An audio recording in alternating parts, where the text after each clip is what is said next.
तो हमने क्या पढ़ल कौन ची चैप्टर नंबर 2 बायोलॉजिकल क्लासिफिकेशन।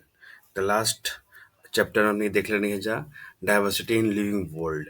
ओकरा क्वेश्चंस ओकरा ओकरा से रिलेटेड कुछ क्वेश्चंस आंसर्स भी हमने सॉल्व कर लिए जा, बाद में जाननी है जा।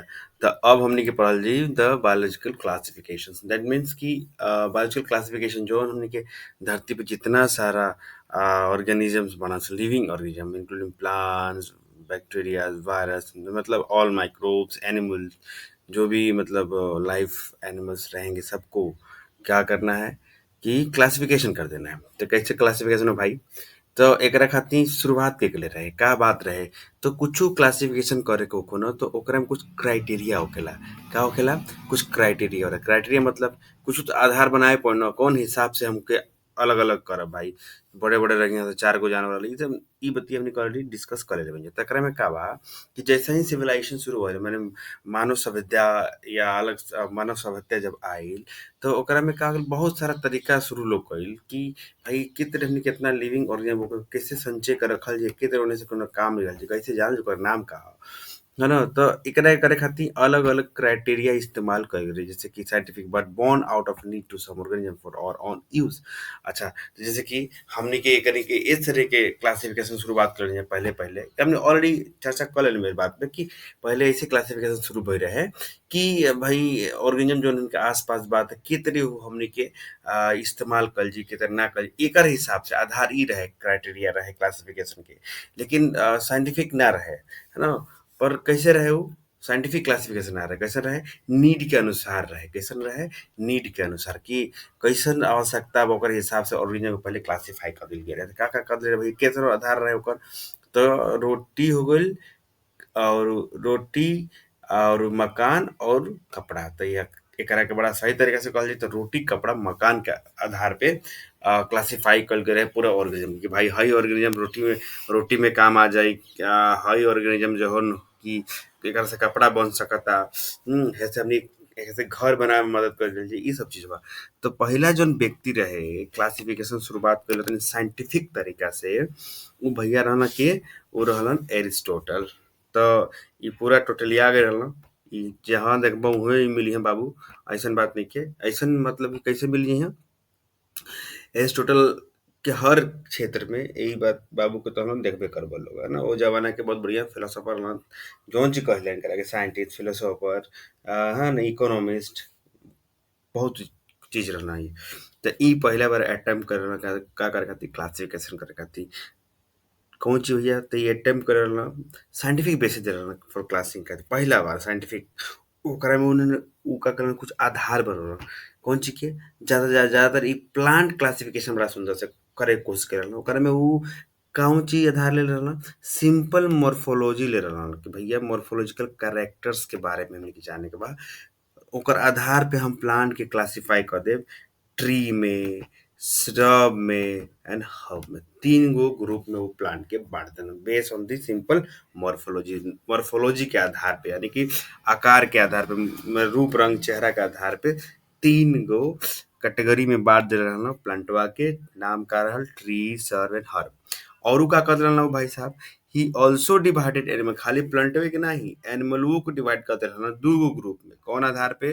Based on the red blood cell. अगर जेकर लाल खून वाला आ लाल खून वाला ना। जेकरा पास खून बा लाल-लाल उ हई एगो कैटेगरी अलग बँट जालो आ जेकरा में खून नइखे उ साइड में। मतलब ब्लड रेड ब्लड सेल्स जेकरा में ना रहो उ और जेकरा में बा उ मतलब 2 गो presence and absence of red blood. तो 2 ग्रुप एनिमल के बना देलन। तो इ तरह से इहो एनिमल के और प्लांट के क्लासिफाई करे के तरीका पहला बार एरिस्टोटल शुरुआत करे रहलन साइंटिफिक तरीका से। अइसन बात नहीं है कि जौन के पहले संसार में लोग रहे क्लासिफिकेशन ना करत रहे तो कौन तरीका से करत रहे? साइंटिफिक यूज के तरीके से ना करत रहे। उ नीड के अनुसार से क्लासिफाई करता हई भाई खाना दे वाला जानवर चाहे पौधा, हई कपड़ा देवे वाला और शेल्टर करे वाला, अइसन हिसाब से क्लासिफिकेशन है। लेकिन बाद में साइंटिफिक तरीका से एरिस्टोटल जो रहलन जोना में प्लांट के सिंपल मॉर्फोलॉजी लेके क्लासिफिकेशन करके 3 गो ग्रुप में बांटले रहलन ट्री, श्रब एंड हर्ब में।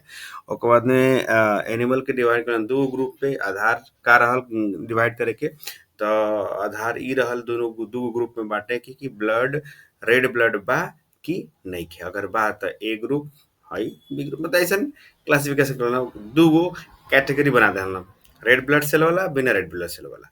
अच्छा आगे और एडवांस भइल क्लासिफिकेशन सिस्टम में तो लीनियस होइला। क्या आइल? लीनियस भाई साहब आइल तो लीनियस का देना दू गो किंगडम सिस्टम देना। कौगो सिस्टम देना? दो किंगडम सिस्टम देना, है ना? तो दो किंगडम सिस्टम में का देखे के मिलल क्लासिफिकेशन प्लांट और एनिमल या बनल which was developed that include all the plant and animal respectively। दो किंगडम में पूरा जितना धरती प्लांट बा एनिमल बा पूरे के दो ग्रुप में बांट देना कि हाई इतना हाई प्लांट रही हाई पूरा का पूरा एनिमल दो गो, या तो जानवर या तो पौधा। अच्छा इस सिस्टम में का गो प्रॉब्लम हो गई, ई एकरा में कौन चीज कंसीडर ना करे पौना ई दो क्लासिफिकेशन सिस्टम से प्रॉब्लम का होता है कि this system did not distinguish between the eukaryote and prokaryote. एकरा में यूनिसेलुलर और multicellular organism and photosynthetic and non photosynthetic के अलग अलग ना कल गए है। एकरा में या तो तू प्लांट हुआ या तो तू एनिमल हुआ, एका मतलब कि तू प्रोकैरियोट हुआ कि यूकैरियोट हुआ ऐसे कोनो मतलब ना रखे। तो ई सबसे बड़का डीमेरिट हो गइल टू किंगडम सिस्टम के। तो जौना में फोटोसिंथेसिस जे करत रहे उहो आ जाता प्लांट में, जे नइखे करत उहो आ जाता प्लांट में। यूनिसेलुलर मल्टीसेलुलर वाला कांसेप्ट कोनो हइये नइखे भाई।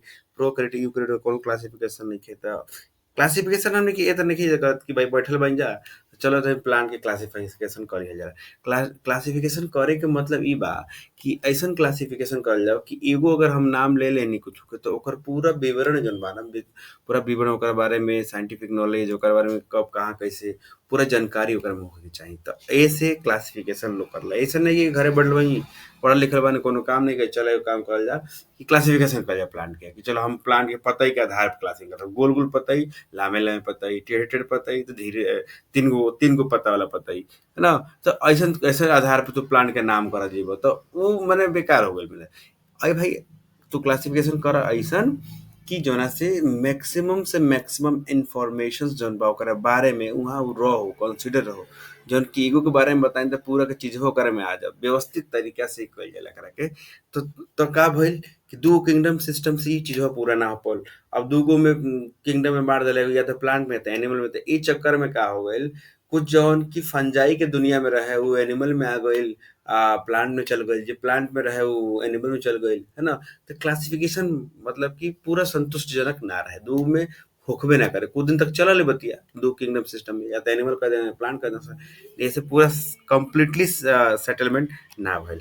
ठीक है? तो ई डीमेरिट है कबो कबो पूछेला एग्जाम में कि का रहे डीमेरिट इनकरा दूगो किंगडम सिस्टम में खराबी का रहे। तो ई बतिया आदमी कह सके कि ओकरा में यूकैरियोट प्रोकैरियोटिक के कंडीशन कंसीडर ना कल गए रहे, यूनिसेलुलर मल्टीसेलुलर ऑर्गेनिज्म कंसीडर ना कल गए रहे, photosynthetic non photosynthetic synthetic organisms के बारे में ध्यान ना दियल गए रहे। तो ई चीजवा एकरा में डीमेरिट रहे। और का भाई classification of organism into plant and animal वाज इजीली डन एंड वाज इजी टू अंडरस्टैंड। भले ही बहुत आसान रहे दो ग्रुप में बांट दे आज अच्छा से आदमी कहू एक डिवीजन कर ले मतलब कि प्लांट है कि एनिमल तुरंत लोग कर ले बड़ा अच्छा से सावधानी से समझ में आ जाए दो ग्रुप में कौन एक ग्रुप में बांटे के रहे। But large number of organism did not fall either categories. लेकिन बहुत ऐसा ऑर्गेनिज्म रहे कि देखले के बाद नहीं प्लांट में तो समझ में आ नहीं एनिमल में। यही से का हो गया लिखल भैया ना hence the two kingdom classifications used for a long time was found inadequate। ये inadequate हो गए। Beside gross morphology a need was also felt for including other characteristics like cell structure, nature of the wall, mode of nutrition, habitat, mode of reproductions, evolutionary relationship etc. इस सब के भी और consider करे के चाहत रहे, ई सब और चाहत रहे कैरेक्टर की हई सब और भी आधार एक जैसे कैरेक्टरिस्टिक सेल स्ट्रक्चर हो गई, नेचर ऑफ द सेल हो गई, वॉल हो गई सॉरी वॉल हो गई, मूड ऑफ न्यूट्रिशन इहो सब चीज कंसीडर क के क्लासिफिकेशन करे रही तो और अच्छा हो जाए नीड बढ़ गई है ना। तो classification system for the living organism have hence undergone several changes over the time। तो कबो कबो ना रिटन एग्जाम में पूछेला कि काहे समय समय से क्लासिफिकेशन में बदलत रहेला। टू किंगडम आयल, थ्री किंगडम आयल, फोर आयल, फिफ्थ आयल, अब तो और उसे किंगडम सिस्टम के तरीका से बदल क्लासिफिकेशन सिस्टम में बदल गए बिल्कुल। तो ये कितने हो गए तो दिन बढ़त गए, लोग का अंडरस्टैंडिंग बढ़त गए, इक्विपमेंट सब डेवलप हो गए और भी डिस्कवरी बहुत सारा चीज भइल, बहुत सारा हथियार ऐसा बन गए साइंटिफिक वर्ल्ड में जाके और जानकारी प्राप्त करके आसान हो गई, है ना? तो ये आधार पे धीरे धीरे का हो कि क्लासिफिकेशन सिस्टम के पैटर्न वो बदल गए। तो ई सवाल पूछेला कबो कबो एग्जाम में रिटन में, है ना, नीट में नहीं, राइट अप में, जैसे कि एग्जाम देता रहो स्कूल स्कूल में अपन 11 12 के एग्जाम देता रहो फाइनल में पूछ देला कि काहे एनसीईआरटी के सीबीएसई बोर्ड वाला बोर्ड वाला जो लोग बा उनकर में पूछा जाला क्वेश्चन कबो कबो कि क्लासिफिकेशन सिस्टम जो रहे टाइम टू टाइम काहे सेवरल चेंजेस में गइल, why it is undergone several change over the time, ई सवाल पूछल जाला। अच्छा, though plant and animal kingdom have been a constant under all the different system, the understanding of what group organism be included under these kingdoms have been changing. The number and the nature of other kingdoms have also been understood differently by different scientists over the time. और ये तो भइल अब भले ही plant व्लांट जो रहे animal kingdom and plant kingdom सब constant रहे भाई, बदले वाला ना रहे, लेकिन बहुत सारा और भी डिफरेंट सिस्टम इस्तेमाल कर अलग अलग ग्रुप बना बना के ऑर्गेनिज्म के देखल गई कि एमे बनी कि ना, लेकिन बाद में का लगता कि नहीं, चेंजिंग रहल कंडीशन, नंबर्स भी बदल गए, nature of the kingdom others भी बढ़ गए, जैसे 2 किंगडम सिस्टम के बाद 3 किंगडम सिस्टम आयल, 3 के बाद 4 किंगडम सिस्टम आयल, 4 के बाद 5th किंगडम सिस्टम आयल, जो कि RH-White कर जी क्लासिफिकेशन कइल रहे। तो जितने जितने क्लासिफिकेशन सिस्टम आगे के किंगडम बढ़त गए तो उतने अलग अलग कैरेक्टर्स के भी इंक्लूड कल गए, इस तरीके से बढ़ गए। तो कुछ यहाँ 5 किंगडम सिस्टम कुछ टेबल में विवरण दिहल बा, एकरो में तो कभी कभी क्वेश्चन आ जाला, ये टेबल अपने देखल जाई, काफी वीडियो बड़ ना कर जी, छोटे रहे तो तनी देखे में समझ में अच्छा लागे, नहीं तो ढेर बड़ कर दे तो हम लोग बैठल बैठल बोर हो जाला, देखबो ना करे बजना भैया का ने का पढ़ावत ना, हैं। तो देख लो ई characteristics of the 5 kingdom system, तो कैरेक्टरिस्टिक्स ऑफ 5 किंगडम सिस्टम का लोग कहता कि देखो कि ई जोन 5 अल्टीमेटली 5 किंगडम सिस्टम पे आके अच्छा से क्लासिफिकेशन होखे लगल। तो का कैरेक्टर कंसीडर कल गए रहे क्लासिफिकेशन करे खातिर, तो cell type, cell wall, nuclear membrane, body organisations, mode of nutrition and mode of reproduction भी कंसीडर में कल रहे, लेकिन दिखाने के 1 2 3 4 5 गो कंडीशन इस्तेमाल कर गए रहे। तो 5 किंगडम सिस्टम याद रखे लो कि 5 किंगडम सिस्टम में जो कैरेक्टरिस्टिक्स इस्तेमाल कर रहे वो 5 गो रहे, कितना रहे 5 गो तरीके से लगे रहे। ई के कल रहे RH-White करके रहना, बहुत बढ़िया। तो एक 5 किंगडम सिस्टम हम देखा लो कि Monera, protista, fungi, Plantae, animal, ये 5 किंगडम सिस्टम। पहले कौन आई? मोनेरा, मोनेरा के बाद में प्रोटिस्टा, फंजाई, प्लांटी, एनिमलिया। तो मोनेरा कौन कर रही? तो ओकरा में कैसन सेल टाइप रहे भैया? प्रोकैरियोटिक। प्रोकैरियोटिक मतलब एक न्यूक्लियस तो हो कि न्यूक्लियर के ऊपर कवर ना हो, न्यूक्लियर मेम्ब्रेन ना हो, वो ऑर्गेनिज्म के कहल जाला प्रोकैरियोटिक कहल जाला। Protista eukaryotic, fungi eukaryotic, Plantae eukaryotic, यानी कि हई जितना बड़ा सा हियां से लेके हियां तक, सॉरी कहाँ से, मतलब कि हाँ यूकैरियोटिक यूकैरियोटिक यूकैरियोटिक यूकैरियोटिक, यानी कि सब के सब का सा यूकैरियोटिक के नेचर हो सा यूकैरियोटिक इन नेचर हो सा, ठीक। तो यूकैरियोटिक नेचर में हमनी के का समझ में मिल कि यूकैरियोटिक कौन होके? यूकैरियोटिक हुए होकी जौना के पास का होके न्यूक्लियस हो और न्यूक्लियस पर कवर हो। अच्छा, सेल वाल भाई कैसे बना रहे, मतलब जो कि जितना सेल होगा अपना सेल वॉल होगा सकता है ना, तो ओकरे में रहे कि ना बा कि नहीं के बा, तो कौन चीज से बनल बा, जैसे कि मोनेरा में सेल वाल रहे तो कौन चीज बन रहे? नॉन सेलुलोजिक, यानी सेलुलोज के बनल ना रहे, यानी यानी कि ओकरा में फिर का रहे भैया? Polysaccharide plus amino acid. ई सवालवा कब को पूछेला के, है ना। अच्छा, प्रोटिस्टा में रहेला सेल वाल, तो हाँ प्रेजेंट इन सब में नहीं, कुछ में सेल वाल रही। अच्छा, फंजाई में प्रेजेंट, हाँ सेल वाल रही, लेकिन कौन चीज के बनल रही? काइटिन की। इहो नॉन सेलुलोजिक है ना नेचर, काइटिन के बनल, कौन से बनल रही? काइटिन की। अच्छा, प्रेजेंट कौन है? प्लांट में सेल वाल रही, एनिमल में ना रहेला। तो ई कबो कबो तो हम लोग पढ़ ले बोलो कि प्लांट और एनिमल के बीच में डिफरेंस बताया खातिर, तो प्लांट और एनिमल के बीच में डिफरेंस बताया खातिर पहले ही लोग कहला कि cell wall present in the plants but absent in animal, है ना, ई तरीका से बतावला। तो ई आधार है सेल वॉल के आधार पे। अच्छा भैया, न्यूक्लियर मेम्ब्रेन है, न्यूक्लियर मतलब न्यूक्लियस के ऊपर कोनो झिल्ली कोनो कवर लागल बा कि ना, तो ओकर आधार पे। तो मोनेरा में न्यूक्लियर एनवेलप ना होला, यानी कि न्यूक्लियर मेम्ब्रेन ना होखेला। प्रोटिस्टा में होखेला, प्रोटिस्टा में जेकरा जेकरा में देखा बा प्रेजेंट जन्म लिखल बा, जौन जन्म प्रेजेंट लिखल बा ओकरा में का देखल बा? यूकैरियोटिक यूकैरियोटिक यूकैरियोटिक यूकैरियोटिक, मतलब यही आधार पे न्यूक्लियर मेम्बर होखी तो यूकैरियोटिक ना होखी तो प्रोकैरियोटिक। तो दू गो ऑर्गेनिज्म इतने बन गई। ओकरा बाद देख लो बॉडी ऑर्गेनाइजेशन, बॉडी ऑर्गेनाइजेशन मतलब का सेले सेल खाली लागल बा कि और कुछ बा? तो देख लो कि मोनेरा में सब सेले सेल सेलुलर स्ट्रक्चर मिली बॉडी में, ज्यादा बहुत बड़ा करना सेलुलर यो रही। धीरे धीरे मोनेरा के बाद में फंजाई में मल्टी सेलुलर और में सारा बॉडी लूज टिश्यूज देखे के मिलेला। एंड देखो लोग एकरो में का देखल बा कि भाई जैसे-जैसे किंगडम के रेंज बढ़ा जाता है, रेंज आगे बढ़ता है, छोटका से लेके बड़का की तरफ बढ़त जाए, वैसे ही एकर सिस्टम वो बदल जाता है, ठीक ना? अच्छा, मोड ऑफ न्यूट्रिशन कैसे खान-पियन कनी कैसन बा, का खाना से, का पियला से, कैसे रहना से, तो ऑटोट्रोपिक हो मोनरा का होखेला ऑटोट्रोपिक होखी। अच्छा, ऑटोट्रोपिक भी 2 तरीके के हो सकता है। ऑटोट्रोपिक मतलब कि सनलाइट के इस्तेमाल करके अपन भोजन बना के फिर खाना बना के अपन खाता, तो ओके कहल जाला photo autotrophic mode of nutrition. अच्छा, कितना ऐसन जीव होखे ना, सब बैक्टीरिया वैक्टीरिया जौना कि लाइट की जरूरत ना पड़ला, उ बिना लाइट के केमिकल्स इस्तेमाल कर लिया, का इस्तेमाल कर लिया केमिकल, यानी केमिकल के रिड्यूस करके, रिड्यूस ऑक्सीडाइज करके जौन एनर्जी जनरेट होखी, वो एनर्जी से अपन कन्वर्जन करियन सा और वो बनैया सा खाना वाना, तो यही कहल जाला केमो ऑटोट्रोपिक, है ना?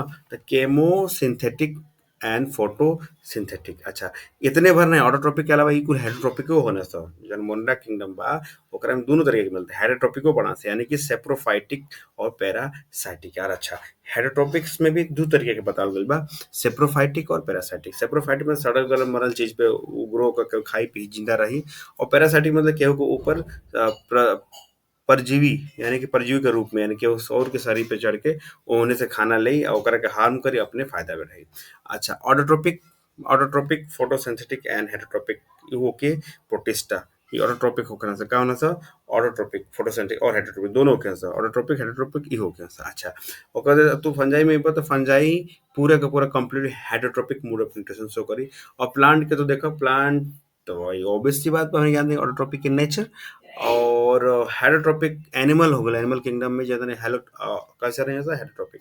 अच्छा, हेटेरोट्रोपिक में दो तरीके से, होलोजोइक और सेप्रोफाइटिक। तो होलोजोइक मतलब कि जौन भी जानवर, जौन भी जीव का खाना के अपन कंप्लीटली अंदर लेके चल जाई, खा के मुंह ओकर पास रही और जरा अंदर लेके पेट ओकर पास रही, सिस्टम इनसाइड से लेके चल जाओगे, का कहल जाला होलोजोइक, पूरा खाना के अपन पूरा घोंट जाला, घोंट के खाए वाला के होलोजोइक कहल जाला।